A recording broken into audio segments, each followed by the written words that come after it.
बर्तन में खाना खाने के बाद वहीं पर बैठे बैठे हाथ धो लेते हैं तो क्या ये दुरुस्त है? तो उनको एक तरीके से शहंशाही की आदत हो गई है, शायद मुग़ल ख़ानदान के रहे होंगे कि वो उठ के हाथ धोने को अपनी शान के ख़िलाफ़ या ज़्यादा मेहनत का काम समझते होंगे, तो इसलिए वो बर्तनों में हाथ धो लेते हैं। जबकि बर्तनों में खाने के बाद बर्तन में खाना खाने के बाद वहीं पर बैठे बैठे हाथ धो लेते हैं तो क्या ये दुरुस्त है?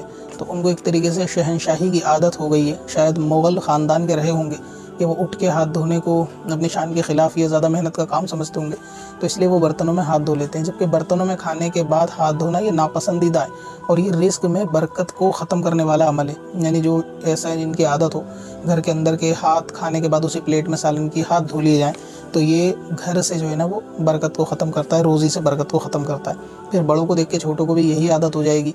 हो सकता है छोटे और ज़्यादा एडवांस हो जाएँ, फिर वो टॉयलेट के लिए भी शायद बाहर ना जाएँ और वहीं कुछ ना कुछ इंतज़ाम करें। लिहाज़ा खाना खाने के बाद उठना चाहिए और हाथ धोने चाहिए, और यही बच्चों को भी आगे तरबियत देनी चाहिए कि उठकर हाथ धोएँ।